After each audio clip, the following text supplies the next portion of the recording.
Welcome to ప్రజా television news bulletin ముందుగా headlines. Andasri పాడెమోసిన Telangana రాష్ట్ర ముఖ్యమంత్రి రేవంత్ రెడ్డి.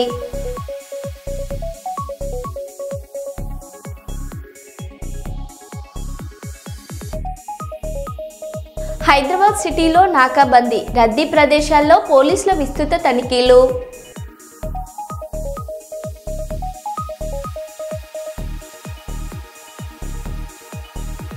బీహార్ అసెంబ్లీ ఎన్నికల వేళ ఉద్రిక్తతలు.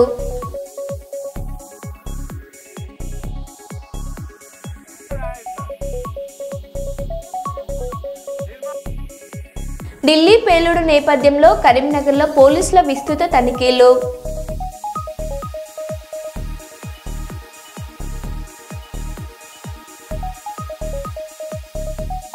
పోలీస్ డ్రోన్ కంటికి చిక్కిన పేకాట స్థావరం.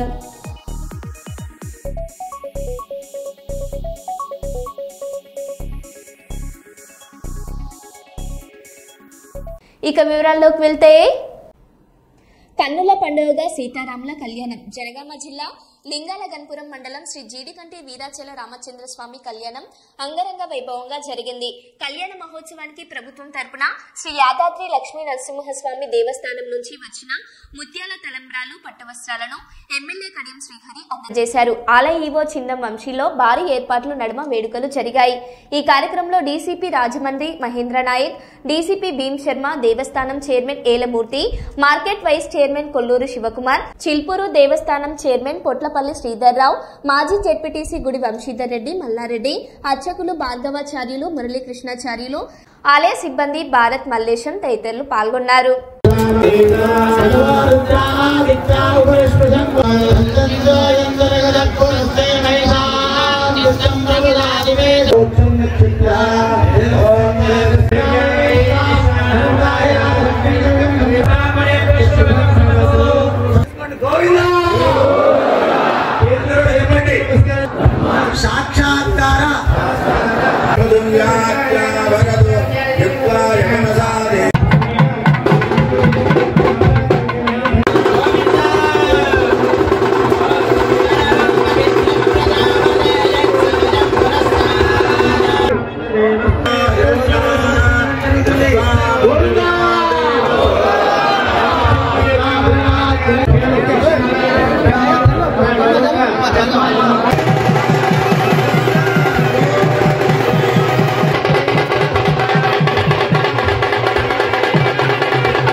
శ్రీ వీరాచల రామచంద్ర స్వామి జీడికల్ ఆలయంలో ఈరోజు అత్యంత వైభవంగా రాములవారి కళ్యాణం జరిగింది. విశేషంగా ప్రజలు తరలి వచ్చారు, భక్తులు తరలి వచ్చారు. గతంలో ఎన్నడూ లేని విధంగా ఈరోజు భక్తులు అధిక సంఖ్యలో పాల్గొనడం జరిగింది. చాలా సంతోషకరమైన విషయం. నేను ఎమ్మెల్యేగా ఎన్నికైన తర్వాత ఈ 2 సంవత్సరాల కాలంలో ఈ ఆలయాన్ని అభివృద్ధి చేయాలని, భక్తులకు మెరుగైన వసతులు కల్పించాలని చెప్పి ఇప్పటికే దాదాపుగా పోయిన సంవత్సరం ఒక 50 లక్షల రూపాయలు, ఈ సంవత్సరం ఒక దాదాపు 60 లక్షల రూపాయల వరకు అభివృద్ధి కార్యక్రమాలను చేపట్టడం జరిగింది. ఇంకా చాలా వసతులు కల్పించవలసిన అవసరం ఉన్నది. ఇక్కడ ఆలయానికి రావటానికి జనగామ నుంచి జీడికల్కు 8,30,00,000 రూపాయలు రోడ్ నిర్మాణానికి మంజూరు అయింది. స్వామివారి కళ్యాణము శ్రీరామనవమికి ఉంటుంది. ఆ లోపల రోడ్ నిర్మాణాన్ని పూర్తి చేయాలని ఇక్కడికి వచ్చే భక్తులకు ప్రధానంగా టాయిలెట్స్ వాష్రూమ్స్ లేకపోవడం వల్ల కొంత ఇబ్బంది జరుగుతున్నది. కళ్యాణం లోపట భక్తులకు టాయిలెట్స్ వాష్రూమ్స్ నిర్మాణం చేయాలని కూడా సంకల్పించడం జరిగింది. దానికి తోడుగా ఈ ఆలయాన్ని అభివృద్ధి చేయడానికి 5 కోట్ల రూపాయల ఖర్చుతో ఒక మాస్టర్ ప్లాన్ తయారు చేస్తున్నాము. అది ప్రభుత్వ పరంగా మంజూరు కాగానే అభివృద్ధి కార్యక్రమాలు చేపట్టడం జరుగుతుంది. అది కాకుండా నేను భక్తులందరికీ కూడా విజ్ఞప్తి చేస్తున్నాను, ఈ ఆలయానికి ఉన్న ప్రాశస్త్యాన్ని గుర్తించి అందరూ ఇతోధికంగా ముందుకు వచ్చి విరాళాలు ఇవ్వాలని కోరుతున్నాను. నేను ఇచ్చిన పిలుపుకు స్పందించి కొంతమంది ఇప్పటికే విరాళాలు ఇచ్చారు. దాదాపు 10 లక్షల రూపాయల వరకు విరాళాలు వచ్చినాయి. ఆ విరాళాలు ప్రతి రూపాయి కూడా ఆలయ అభివృద్ధికే ఖర్చు చేయడం జరుగుతుంది. గతంలో లాగా అవినీతికి ఆస్కారం లేకుండా ప్రతి రూపాయి, భక్తులు ఇచ్చిన ప్రతి రూపాయి కూడా స్వామివారి కొరకు, ఆలయ అభివృద్ధి కొరకే. మీరు ఇచ్చే ప్రతి రూపాయి కూడా ఎంతో విలువైనది, ఆలయానికి ఉపయోగపడుతుంది, భక్తులకు ఉపయోగపడుతుంది. కాబట్టి తప్పకుండా సహకారం చేయడానికి ముందుకు రావాల్సిందిగా భక్తులందరికీ విజ్ఞప్తి చేస్తున్నాను. ఢిల్లీ పేలుడు నేపథ్యంలో కరీంనగర్లో పోలీసుల విస్తృత తనిఖీలు. ఢిల్లీలోని చారిత్రాత్మక ఎర్రకోట సమీపంలో కార్లో పేలుడు సంభవించిన ఘటన నేపథ్యంలో కరీంనగర్ పోలీసులు అప్రమత్తమయ్యారు. ఎలాంటి అవాంఛనీయ సంఘటనలు జరగకుండా ముందస్తు చర్యల్లో భాగంగా కరీంనగర్ పోలీస్ కమిషనర్ గౌశాలం ఆదేశాల మేరకు నగరంలో భద్రతను కట్టుదిట్టం చేశారు. ముఖ్యంగా ఆర్టీసీ బస్టాండ్, కార్గో పార్సిల్ కేంద్రం మరియు ఇతర రద్దీ ప్రదేశాల్లో పోలీసులు బాంబ్ స్క్వాడ్ జగిలాలతో విస్తృతంగా తనిఖీలు నిర్వహించారు. పేలుడు పదార్థాలు, అనుమానాస్పద వస్తువులు లేదా వ్యక్తులు ఎవరైనా కనిపించినట్లయితే తక్షణమే డయల్ 100కు లేదా పోలీస్ కంట్రోల్ రూమ్ నంబర్ 8712670744 కు సమాచారం ఇవ్వాలని సిపి ప్రజలకు విజ్ఞప్తి చేశారు. ప్రజలు భద్రతా చర్యలకు సహకరించాలని, అప్రమత్తంగా ఉండాలని ఆయన విజ్ఞప్తి చేశారు.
ప్రాథమిక బాలికల పాఠశాలలో ఫుడ్ పాయిజన్. కరీంనగర్ జిల్లా జమ్మికుంట పట్టణంలోని ప్రభుత్వ ప్రాథమిక బాలికల పాఠశాలలో మధ్యాహ్న భోజనం తిని అస్వస్థకు గురైన 20 మంది విద్యార్థినులకు కడుపులో నొప్పి, వాంతులు కావడంతో హుటాహుటిన జమ్మికుంట ప్రభుత్వ ఆసుపత్రికి తరలించిన ఉపాధ్యాయులు ప్రతిరోజు పచ్చి పులుసు, చారు, ఆలుగడ్డ కూడా పెడుతున్నారని, అప్పుడప్పుడు పెట్టే కోడిగుడ్డు కూడా వాసన వస్తుందని, భోజనం నాసిరకంగా ఉందని ఆగ్రహం వ్యక్తం చేసిన విద్యార్థిని తల్లిదండ్రులు. ఉపాధ్యాయులకు పలుమార్లు చెప్పినా పట్టించుకోలేదని ఆరోపించిన తల్లిదండ్రులు. ఏం పెడతారు? పచ్చి పులుసు, ఆలుగడ్డ, టమాటా అంతే. ఏమొస్తానే అలా పురుగులు వస్తాయి. కూర కొంచెం వేస్తారు, అన్నం కొంచెం.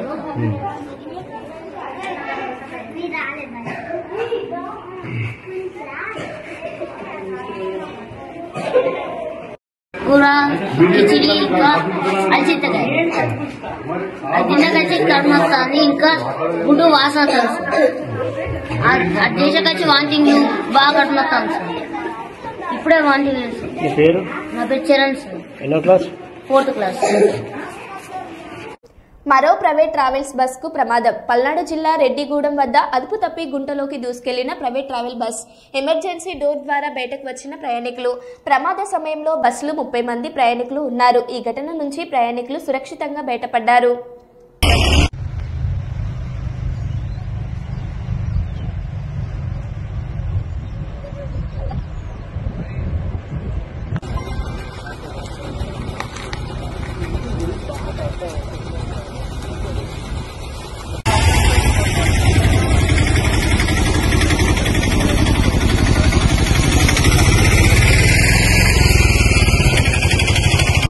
కడప శ్రీ చైతన్య స్కూల్ హాస్టల్లో విద్యార్థిని ఆత్మహత్య. తల్లిదండ్రులకు సరైన సమాచారం ఇవ్వకుండా రిమ్స్ ఆసుపత్రికి తరలించిన స్కూల్ యాజమాన్యం. మార్చురీలో 9వ తరగతి విద్యార్థిని జశ్వాంతి మృతదేహం. స్కూల్ యాజమాన్యం కారణంగానే తమ బిడ్డ ఆత్మహత్యకు పాల్పడిందంటూ తల్లిదండ్రుల ఆవేదన. మార్చురీ వద్ద ఉద్రిక్తత. మృతదేహాన్ని స్కూల్ వద్దకు తీసుకుని వెళ్తున్న బంధువులు. స్కూల్ వద్ద ధర్నాకు దిగేందుకు తమ బిడ్డ చావుకు కారణమెవరో తేలాలంటున్న బంధువుల తల్లిదండ్రులు.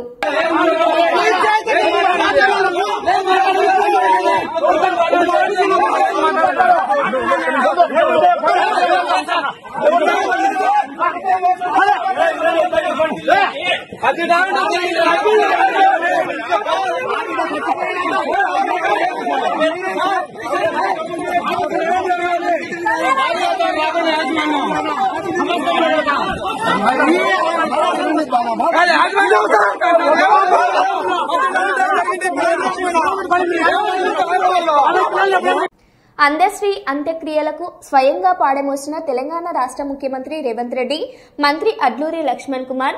తెలంగాణ రాష్ట్ర ప్రభుత్వ ఆధ్వర్యంలో ప్రభుత్వ లాంఛనాలతో అన్ని కార్యక్రమాలు అత్యంత దగ్గరగా ఉండి అందశ్రీ కుటుంబంతో కలిసి నిర్వహించిన తెలంగాణ రాష్ట్ర ముఖ్యమంత్రి యనమల రేవంత్ రెడ్డి, మంత్రి అడ్లూరి లక్ష్మణ్ కుమార్.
जोहार डॉक्टर अंधश्री अन्ना, जोहार जोहार जोहार प्रजा कवि अंधश्री अन्ना, जोहार जोहार। జోహార్ జోహార్ తెలంగాణ గీత రచయిత అందశ్రీ అన్న జోహార్ జోహార్. సూర్య చంద్రులు ఉన్నంత వరకు అందశ్రీ నువ్వు ఉంటావు.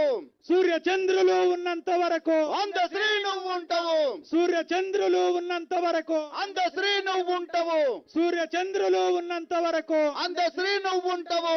జోహార్ డాక్టర్ అందశ్రీ అన్న జోహార్ జోహార్ జోహార్ డాక్టర్ అందశ్రీ అన్న జోహార్ జోహార్ జోహార్ తెలంగాణ గీత రచయిత అందశ్రీ అన్న జోహార్ జోహార్ జోహార్ డాక్టర్ అందశ్రీ అన్న జోహార్ జోహార్. సూర్య చంద్రులు ఉన్నంత వరకు అందశ్రీ నువ్వు ఉంటావు.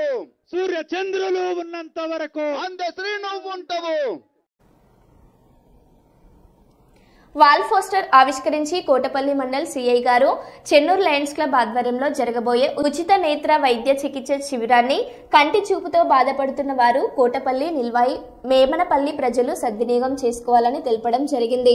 ఈ కార్యక్రమంలో Chennuru lions club president lion Jadi Tirupati garu, కోశాఖాధికారి నిమ్మల సాగర్, లయన్ సభ్యులు బల్లెత్ పోచన్న, పెద్దింటి పున్నం చంద్ పాల్గొనడం జరిగింది.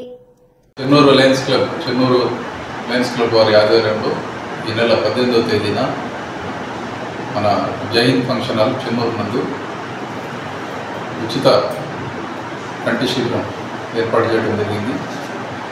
ఈ కంటి శిబిరానికి కోటపల్లి, చెన్నూరు, నీల్వాయి మండల ప్రజలు ఎవరైతే ఉన్నారో ఈ లయన్స్ క్లబ్ వారి ఆధ్వర్యంలో ఏర్పాటు చేస్తున్న ఉచిత కంటి వైద్య శిబిరంలో సద్వినియోగం చేసుకొని కంటి సమస్యలకు సంబంధించి కరీంనగర్ చెందిన నేత్ర వైద్యులు వాళ్ళు విజిట్ చేస్తున్నారు. కాబట్టి ఎవరైతే పేదవారు ఉంటారో వైట్ రేషన్ కార్డు వాళ్ళు ఎవరైతే స్తోమత కంటి పరీక్ష చేయించుకోలేని స్తోమత ఎవరైతే పేదవారు ఉంటారో ఆర్థిక స్తోమత వాళ్ళు ఈ ఉచిత కంటి వైద్య శిబిరాన్ని సద్వినియోగం చేసుకోవాల్సిందిగా కోరుతున్నాం. లయన్స్ క్లబ్ వారి ఆధ్వర్యంలో గతంలో కూడా ఈ ఉచిత కంటి నేత్ర వైద్య శిబిరం ఏర్పాటు చేయడం జరిగింది. సో ఇప్పుడు కూడా వాళ్ళు ఈ నెల 18వ తేదీన చెన్నూరులో ఏర్పాటు చేస్తున్నారు. కాబట్టి ఈ యొక్క సదవకాశాన్ని సద్వినియోగం చేసుకోవాల్సిందిగా కోటపల్లి, చెన్నూరు మరియు నీల్వాయి ప్రజలకు విజ్ఞప్తి చేస్తున్నాం. హైదరాబాద్ సిటీలో నాకాబందీ, రద్దీ ప్రదేశాల్లో పోలీసుల విస్తృత తనిఖీలు, అనుమానాస్పద వ్యక్తులు, వస్తువులు కనిపిస్తే డయల్ 100కి సమాచారం ఇవ్వాలని సూచించిన సిపి సజ్జనార్.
మంచిర్యాల జిల్లా చెన్నూరు నియోజకవర్గ వ్యాప్తంగా చలి తీవ్రత పెరిగింది. చెన్నూరు మండలంలో అత్యల్పంగా 15.6 డిగ్రీల ఉష్ణోగ్రత నమోదైంది. సింగిల్ డిజిట్ కి చేరువలో ఉష్ణోగ్రతలు ఉండడంతో రానున్న రోజుల్లో చలి తీవ్రత మరింత పెరుగుతుందని చిన్నారులు, వృద్ధులు, రోగులు జాగ్రత్తగా ఉండాలని నిపుణులు సూచిస్తున్నారు. ఉష్ణోగ్రతలు తగ్గుముఖం పడుతున్న నేపథ్యంలో ప్రజలు ఉన్ని, మందపాటి దుస్తులు, స్వెటర్లు, జాకెట్లు, మఫ్లర్లు, గ్లౌస్, సాక్స్ ధరించాలని సూచించారు. చలికాలంలో దాహం తక్కువగా ఉన్నా శరీరంలో నీటి శాతం తగ్గకుండా చూసుకోవడం చాలా ముఖ్యమని, గోరువెచ్చని నీటిని తరచుగా తాగడం మంచిదని సూచించారు. క్రమం తప్పకుండా వ్యాయామం చేస్తే రోగాల బారిన పడకుండా ఉండవచ్చని సూచించారు.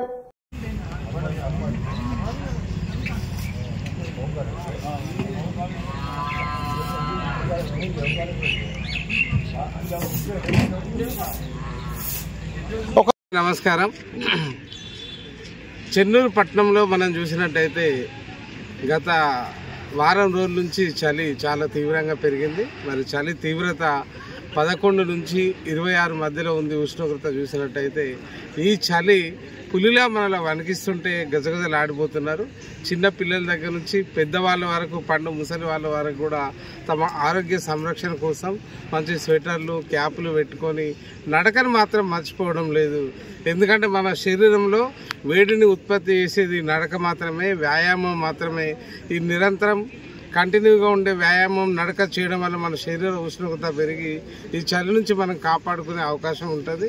ఎందుకంటే చలికాలంలో రకరకాల మనకు రోగాలు, పాత రోగాలు కూడా తిరిగి వస్తాయని పెద్దలు అంటారు. కాబట్టి ఈ రోగాల బారి నుంచి దూరం పోవడానికి, మనం ఆరోగ్యాన్ని సజావుగా పెంపు చేసుకోవడానికి చక్కటి వ్యాయామం, నడక ప్రతిరోజు ఉన్నట్టయితే, మీరు చూస్తున్నట్టయితే ఒక చిన్న బాబు దగ్గర నుంచి మరి మా గురువు గారైన పెద్దవారి వరకు ప్రతి ఒక్కరు కూడా ఆరోగ్యం మీద చాలా శ్రద్ధ తీసుకొని ఈ చలిని జయించడానికి తమ వంతు కర్తవ్యంగా ఈ గ్రౌండ్లోకి వచ్చి నడకను కొనసాగించడం, వ్యాయామాలు చేయడం, రన్నింగ్ చేయడం, రకరకాల ఈ కసరత్తులు చేయడం అనేది ఇక్కడ జరుగుతున్నది. కాబట్టి చలికి భయపడాల్సిన అవసరం లేదు. చలి ఎంత మనల్ని భయపెట్టినా మనమే చలిని భయపెట్టే స్థాయిలో ఉండాలి. ఆ విధంగా మన ఆరోగ్యాన్ని పెంపు చేసుకోవాలని చెప్పి చెన్నూరు వాకర్స్ సొసైటీ తరఫు నుంచి తెలియజేయడం జరుగుతుంది. శ్రీకాకుళం మండలం పెద్దపాడు గ్రామంలో జాతీయ రహదారి ప్రక్కనే శ్రీ శ్రీ శ్రీ కాశీ విశ్వేశ్వర సహిత వీరబ్రహ్మేంద్ర స్వామి ఆలయం కలదు. ఈ దేవాలయం సుమారు 40 సంవత్సరాల క్రితం కీర్తిశేషులు కిందట సుబ్బారావు స్వామి వారిచే నిర్మాణం జరిగినది. తదనంతరం ఇక్కడ కార్యక్రమాలు వారి కుమారులైన కింతడి శివకుమార్ ఆధ్వర్యంలో భక్తులకు సేవలను అందిస్తున్నారు. కార్తీక మాసంలో గోత్రనామాలతో పూజలు చేస్తూ వచ్చిన భక్తులకు ఎటువంటి ఆటంకం లేకుండా సక్రమంగా పూజలు చేస్తూ సేవలు అందిస్తున్నారు. ఈ ఆలయం గ్రామస్తులు సహకారంతో దినదిన అభివృద్ధి జరుగుతుంది. ఈ ఆలయం అభివృద్ధికి దాతలు ముందుకు రావాలని ధర్మకర్త కోరుతున్నారు.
జగిత్యాల జిల్లాలో తండ్రి తనకి వివాహ సంబంధాలు చూడడం లేదని తండ్రిని కర్రతో బాది హత్య చేసిన కొడుకు.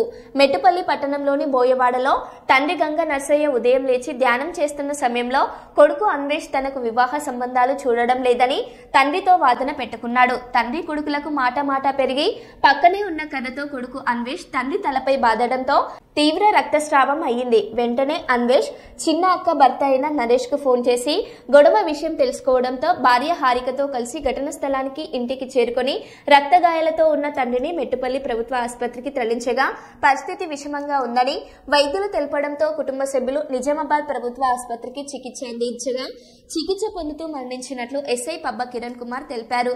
మృతుని కూతురు హరిని ఫిర్యాదు మేరకు కేసు నమోదు చేసి పోలీసులు దర్యాప్తు చేపట్టారు.